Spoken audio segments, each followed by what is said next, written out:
First of all, before we get into birds, because I know you were at camp yesterday, Yes.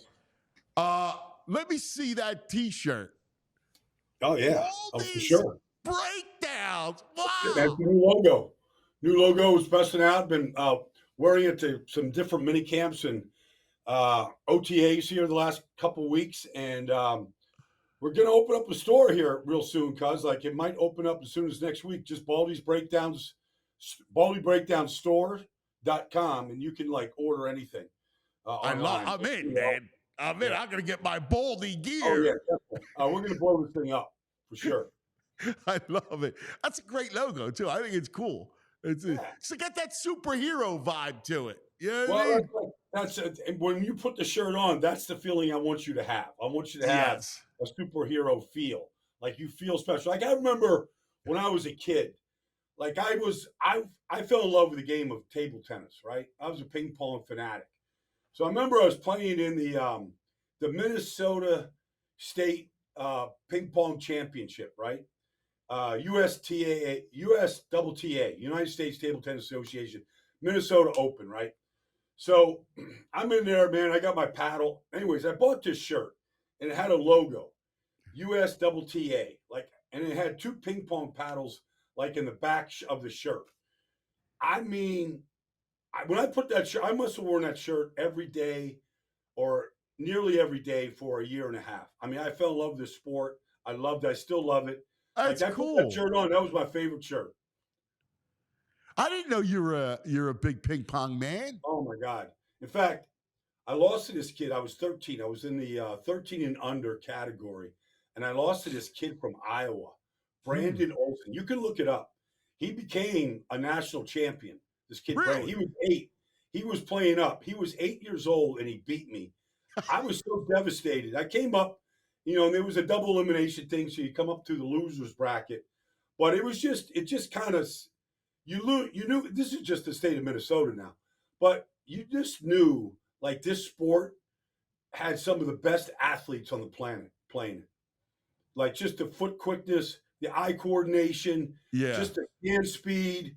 I mean, it had I know like paddle, all the stuff out there that's out there now that people are playing. It's great, but table tennis to me, I get a chance to watch two great ones go at it. Like it's just a phenomenal sport. Well, how did you do? Like, did you have spin? Did you use a lot of spin on it? Like, you have two grips. You got like the pen grip, or you got like the Eastern grip, Chinese grip, right? So you had two different grips, but like everything was spin. Yeah, like, everything was spin. But it was in order to serve, you had to serve with an open hand, so everybody serves and they cut it. But like just the amount of ground that you have to be able to cover in that sport is like, I mean, I don't know how many people like follow table tennis. I still follow it. It's I mean, you're covering 30 feet sometimes if you're just playing defense. You're just returning like a machine, just returning it. You're covering 30 feet, and then the amount of speed that you could put on the ball with just these overhand spins and how you can drive it. It's like your eyes got to be razor sharp. Yeah, that's wild. That's a great story, man. There's always something in the Baldy coffers that we I don't know where learn. that one came from, but I remember hitchhiking to downtown Minneapolis to get to this tournament. My parents said, "We're not driving any ping pong tournament. You want to go? Figure out a way to go." So I remember I hitchhiked to downtown Minneapolis to this tournament. You're 13 years old. You're 13 years old, yeah. You're Cedar 13 years old. Downtown. Hitchhiking downtown. Yeah. Oh man. All right, let's talk about what you saw yesterday. You were down at the Eagles yesterday. So let's get a couple things going. Brandon Graham, I don't know if you heard this afterwards. Brandon Graham talked to the media and was talking about how disjointed everything was last year under the coaching change. And I mean, through the whole season, right? You went to Patricia after Desai. And he said there was a lot of disjointed, the substitution issues. Nobody knew where they were going. So he automatically saw a difference in minicamp. Yeah. Well, I don't think Brandon was wrong. But in addition to all the injuries they had, especially at linebacker, I remember being out there at the that Saturday before the first preseason game where they have the open thing at the link, 40,000 people. And I remember like there was Zach Cunningham there and like all these guys, they were literally signing off the street. Like they just showed up, they didn't practice that night. But like they were signing people, trading for Kevin Byard, in the midseason. Like they were just trying to fortify the ranks. And then you get all these new players coming in off the street. And then you got a new guy trying to teach a system. Then he gets supplanted by Patricia, and he's supposed to be just an advisor. So Brandon's not wrong, and he's not making excuses. But it didn't help that they didn't tackle well, and Yeah. they couldn't cover. Like those are those are major issues. Like even going back early in the season, because I remember if you remember this game, week 4 they played Washington, and Washington drives the field with no timeouts in the last Yep. minute and a half to tie the score up 31-31. Like they gave up 31 points in both games to Washington last year. Like to say it was disjointed was probably, he's probably being kind because it certainly looked that way. Yeah, and to your point, they gave up a ton of those types of drives. And it was odd because during the collapse, Drew Lock, right, drives the length of the field to beat them on the Monday night. Like we saw a lot of these things, Well, that really need to get buttoned up. They were beating the Cardinals like 31-13, and they didn't put them away. And Yeah, they lost 35-31. yeah, Like Kyler did whatever he wanted to do in the second half of that game. And yeah. they ran the ball however they wanted to run it. Like they couldn't take anything away. But you're right, Drew Lock, that final drive, I mean, and then obviously the San Francisco game was as ugly as it gets. 6 straight touchdowns. I don't think any team in this league, maybe that game Miami and Denver, maybe Miami scored 6 straight touchdowns, if I remember correctly. But I mean that never happens in the NFL. All right. So, what kind of? I mean, I think we're going to see market improvement. It's just going to be, to what degree? I mean, first of all, you got a veteran in Fangio, and then you address the secondary, right? So, what kind of improvement are you expecting out of that unit? Well, I mean, Vic drives you hard now. He coaches hard. It's not overly complicated what he does. But I think, at least from an assignment standpoint, we shouldn't see the breakdowns that we saw last year. Like, I don't care what teams are doing. I don't care who you're playing. Everybody has pre-snap motion cards. Everybody has formations. Seattle's got a new offense coordinator coming from college. Like, he's very, he fits right in the mold of what they're going to do. Cliff Kingsbury, you'll see him twice a year now in Washington. You're going to get a lot of motions, a lot of formations, a lot of eye candy. So, your eye, it starts with your eye. You got to play to the whistle, and your eyes got to be good. And so I think those are some basics that Vic will be preaching, and then he's going to mix up his coverages. He always does, which is fine. Everybody has to do that. But, this from a standpoint of just, okay, this is the game plan. This is what we're going to do. This is our rotation. Like those things should be firm from Vic Fangio. And the other thing is, Vic is a Pennsylvania guy. Yeah. He started his career East Stroudsburg State. He wants to be here. He wants this to be his last stop. He's had an amazing career all the way from position coach for Jim Moore in New Orleans back in the early 90s, coach of the Dome Patrol to head coach, you name it. He's done it all. This is his last stop. He wants to be here. So I think you're going to give the very best of him. Could you, and I think this is important for people watching. Can you break down some of the principles of his defense? Because, we all talk about, what he runs and how, what they've been doing has been an imitation of his. Now you get the real thing. So just sort of his basic principles, I mean, people understand the Jim Johnson. It's not that. So explain to them the principles of this thing. Well, I mean, they're a 4-man front. They're not a big blitz team. Okay, you got to win with your front four. You're basically going to get a 2 high safety shell, every pre-snap, every play. Yep. And then at the snap, you're going to get some safety rotation if they're in man, if they're playing a one rat, if they're playing a version of cover 6 where you're man on one side, zone the other. But you're going to, the quarterback facing you. I mean, you go back to Denver, you remember, just looking at Justin Simmons and, Kareem Jackson, the guys they had back there, they lined up literally right safety, left safety. For when he was the head coach there, like literally Justin Simmons was the right safety, Kareem Jackson was the left safety, and that's how you started. Even last year, before Javon Hall and all the injuries they had, in Miami, like you're going to line up a pre-snap cover 2 looking shell, and then at the snap, you're going to move.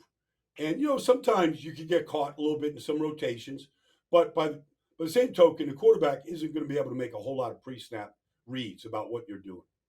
Yeah, and listen, it's meant to kind of thwart big plays. I mean, it's not a defense that gives up a lot of big plays, which was odd because the Eagles just could never play it the right way. They were never correct in how they played it. Well, they gave up 35.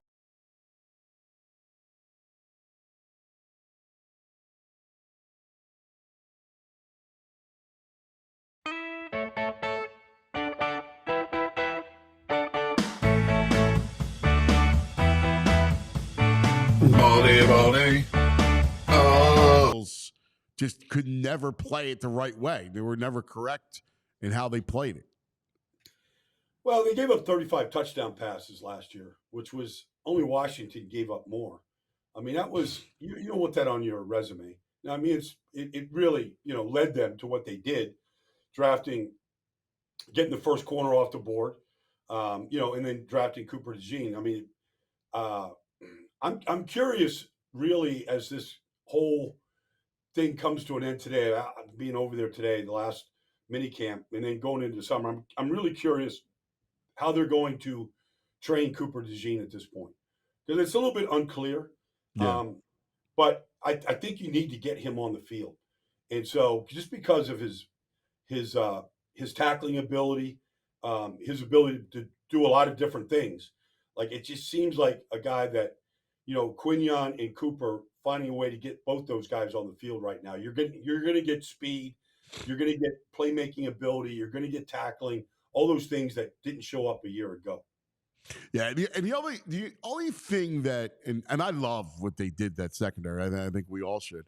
The only thing that scares me is they still need to force more turnovers. Like they were so bad at it, and that has to happen. I don't know. I mean, it's all going to be if Carter can be our game wrecker, that's going to be a big piece of it. Well, not only did they change Vic Fangio, but they changed the whole staff. You've got you got a new defensive line coach. So Jalen's gonna Jalen Carter and Nolan Smith and these guys they're gonna get trained a different way, and I think they have to. Yeah, I think they needed a switch. So, but Jalen Carter, for the first 10 weeks, 11 weeks of the season, was a dominant player, and he could be. I mean, the way that he played, he could be as talented a 3 technique as there is in his business right now. And if he flourishes, if he makes that leap this year, it's certainly going to make things a lot better on the back. And I still think they have major question marks at the nickel's corner right now. Maybe Avonte Maddox, I don't know. Like he couldn't stay healthy. He's been a good player at times. I think they have major question marks at safety. We still hear about Justin Simmons, a possibility. Like I still am worried about the back end, especially at safety right now with this team. But it certainly can help if Jalen Carter, Nolan Smith, Bryce Huff. We got to see. They look undersized up front, cuz. Like what are teams that want to run the ball? Like are they going to be able to hold up against those kind of teams right now? All right, let's look at the other side of the ball. And what do you want to see? Let's look at that piece, and let's start with the quarterback. What do you want to see from Jalen now? I mean, he's going to have there's a completely Again, we talked about the deficiencies of the offensive coordinator last year and how Brian Johnson, it did not work out. So you have a whole new direction. What do you want to see from Jalen? And that, I'm sure, starts with his eyes. Yeah, well, I have two things jump out right now. One is, they got to have a better answer for teams that want to blitz them. They were terrible last year, down the stretch. They didn't have an answer for it. I did it over and over again, showing they didn't have a hot read. They didn't have a quick protection. They didn't have some basic things. They didn't have, built-in sight adjust. At least it didn't look like it. I'm sure they had some version of it, but I've been told, like, this is going back to Chip Kelly. They really haven't had quick protection. Quick 3-jet, quick 2-jet. Where the ball's coming out fast, and then I want to see a more decisive Jalen. Now, there's things that can make Jalen more decisive. One, if you go quick protection, ball's got to come out fast. You don't have time to hold it. This is where the ball's got to go. And then I think you're going to see AJ, Devontae. I think you're going to see these guys moving around. I think you're going to see them in clusters, in bunch formations, where if you're going to go man coverage, all right, this is your read. It's going to be very quick. They break down. This is where, they make the mistake in coverage, which teams, that's why they go bunch formations. If you're in, either you get picked or you break down and two guys go with one guy comes free. So I think quick decisions, a lot of man beaters that they didn't really have a lot of last year. I think you see that from Kellen Moore. I remember just going back this week and watching the Chargers last year where Kellen Moore was against the Minnesota Vikings. And, in that game, Justin Herbert had his best game statistically he ever had. The Vikings blitzed him almost every play, and they had an answer for it. They had a lot of quick throws. He threw for 405 yards that day. They won the game. So I think you can see that from Jalen. I think something to look forward to and something I'm going to watch in practice is how quickly the ball's coming out. And do they have these built-in reads where the ball comes out quick and hot? And do they line up in a lot of these bunch formations to make these reads a little quicker, a little easier for the quarterback? Yeah, I'm with you. And being more decisive, right? Being more decisive, even with his movement, right? Like not seeing. We saw it numerous times on tape last year, where the least bit of pressure, he was evacuating, man. And you can't, just a simple slide, just a simple step up. Like his pocket navigation has to improve. I agree with that. I think I would hope that Jalen would improve, would sanction that. Yeah, I mean, look, it's difficult for an offensive lineman. Like I played with Randall, and as talented as Randall was, as talented as Jalen is, when you start leaving the pocket, as soon as color starts to appear, like all of your protection breaks down. Like the defensive lineman is reacting to your quarterback, and you don't know where he's going to be. And you don't, like, sometimes it's not like you're giving up on the block, but you don't know that your defensive lineman isn't charging you anymore. He's now left. So you can't go run with these guys. Like they're just better and faster athletes than you are. So you're on your own sometimes when you vacate the pocket the way you describe it. And there's times to do that for sure. And there's, last year, Wink Martindale, like he's trying to get free hitters to your quarterback. You got to make a decision. Do you have time to make the throw, or do you got to vacate? Like those things happen for sure. But you want to see a guy, especially with this line, because they're a good line. And I think Cam Jurgens could be a good player. Yeah. So they should have a good line that protects fundamentally pretty good. And you got to trust that. And there's got to be a built-in trust with the quarterback in that line. So the other piece of this offense has to do with wide receiver depth, right? Like that, the other question mark, at least with this offense that we talk about. They got incredible, big names in Devontae and A.J. Brown and Saquon. Receiver depth in this league is a big deal. How concerned are you for that? Well, we got to see. I remember when Paris Campbell came out. I mean, he was ranked really high on their board. coming out of Ohio State. He was Yeah. running 4.4s. Yeah. Now, he has had a ton of injuries and hasn't been able to be counted upon. And last year, I thought he had a really good training camp in New York. And then the quarterback situation fell apart in New York. So, you can't, but he did stay healthy. Like, he has elite skills. Now, it hasn't being in Indianapolis, being in New York, it hasn't transferred yet. But he does have that ability to be the third receiver for sure and be that slot guy. We'll see. We'll see if he stays healthy. Maybe he's a guy that you can be dependent upon. But I remember their board when he came out of Ohio State. He was they took another guy.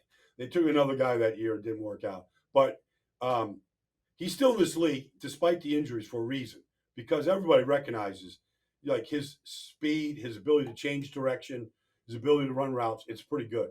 Devontae Parker, they signed like he retired. So you're looking at these rookies they drafted, and rookies are rookies. Sometimes they need a redshirt year. Sometimes they can come in and flourish. You got to give them some time and just see how they come along right now.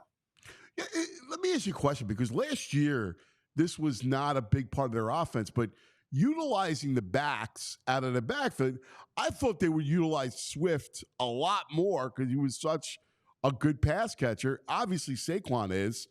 Do you expect to get the ball to the backs more? Well, I would. I mean, Saquon's a great receiver. Has been since he came into this league. He's a great screen guy. You can line him up at wide receiver. You can put him in motion. He catches the ball well. He's good after the catch. Like I would expect. Now, the danger is, with his injury history, and you have to consider that. What's like I was just doing this thing on Christian McCaffrey. Yeah. And people want to compare him to, if you go and look at counting the 3 postseason games that McCaffrey played last year, he had 417 touches, 2,440 yards, 26 touchdowns. Like, I don't think any back, including Nick Chubb, Saquon, can handle that load. And we'll see if McCaffrey comes back from it this year. But, like what's the danger zone for Saquon? Can he? I know physically he can handle 300 touches, but when you get north of 300 touches, is there a chance that he's going to break down? Because he's had these injuries. It's real. So I know he's in great shape. He takes care of himself, all that stuff.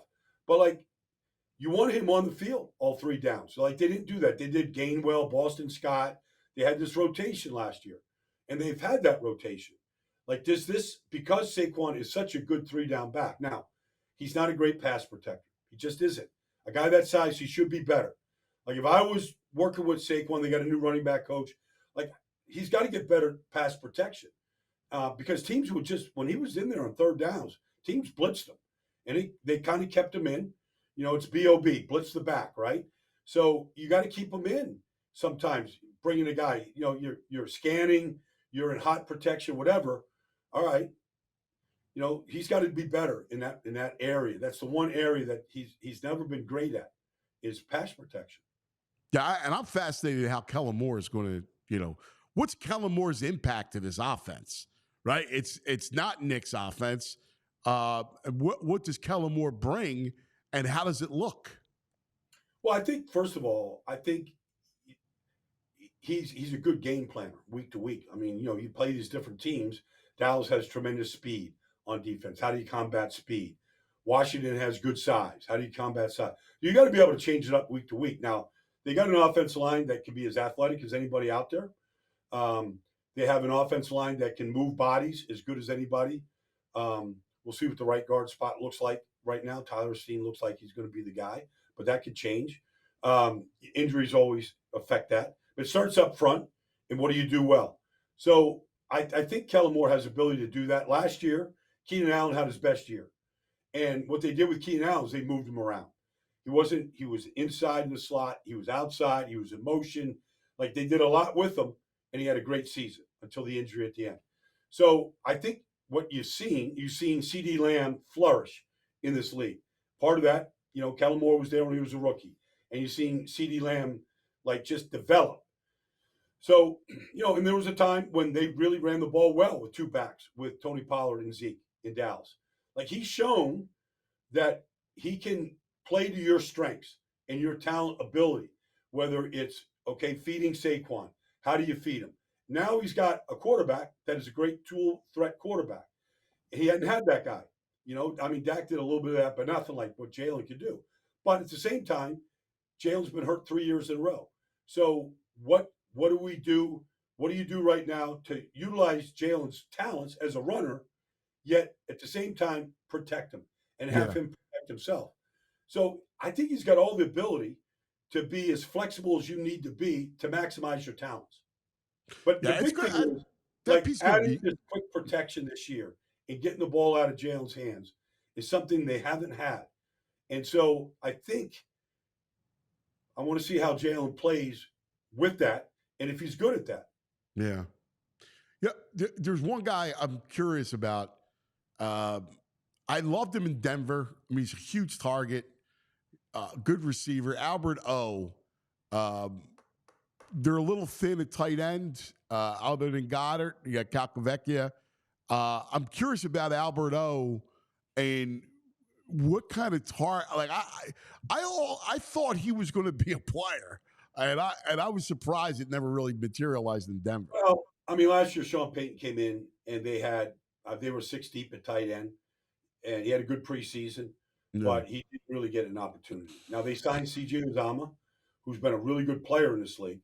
Had some, Yeah. nobody got the ball in New York with all the quarterback changes they had, but he's a good tight end.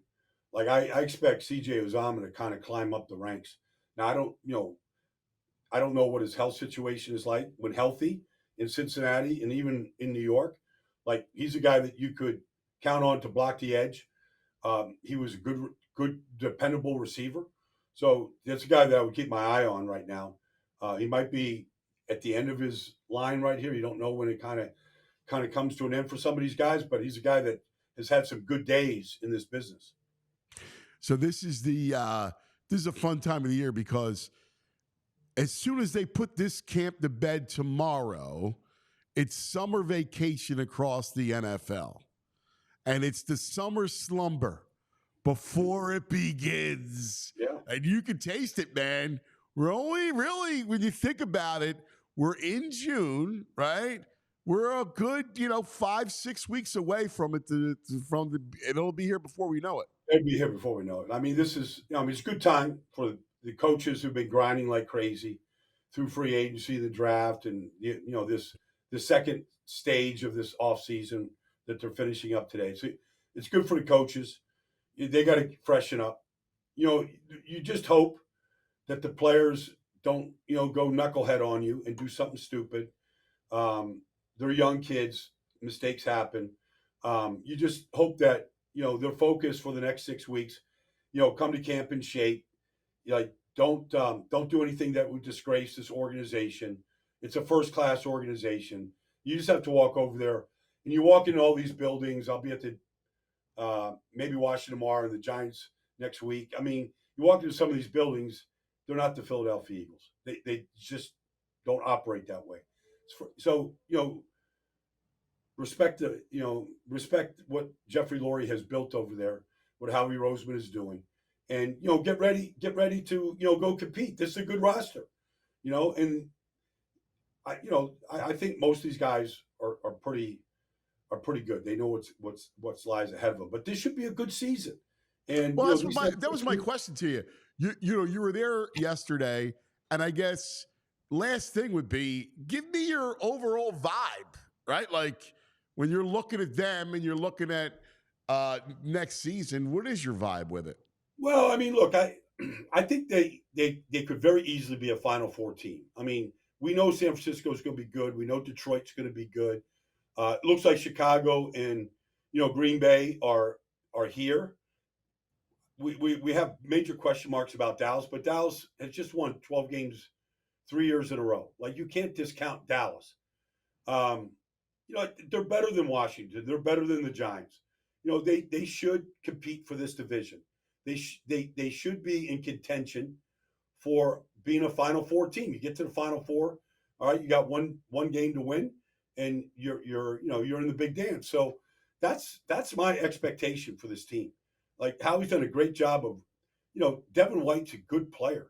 Like they've added some good Saquon. They've added good players to this roster. They went out and they did things in the draft. Okay, they had their choice of the number one corner. Nobody could have said that sitting where they were, that they could have, their pick of any corner in this draft. And they got their corner. We'll see if Quinyon, Terrion, all these guys that went. We'll see, which guy becomes the guy. Maybe all of them do. But they got their pick to go fix that position. And that was a major weakness. They got two new coordinators like this and a new defensive staff. This should be a much better coach team and much better talent than what we saw last year. I think they have question marks on the defensive line depth-wise. I think they have questions at safety. All right. Well, let's see how that plays out right now. I like it. Baldy! We all silly like the mayor.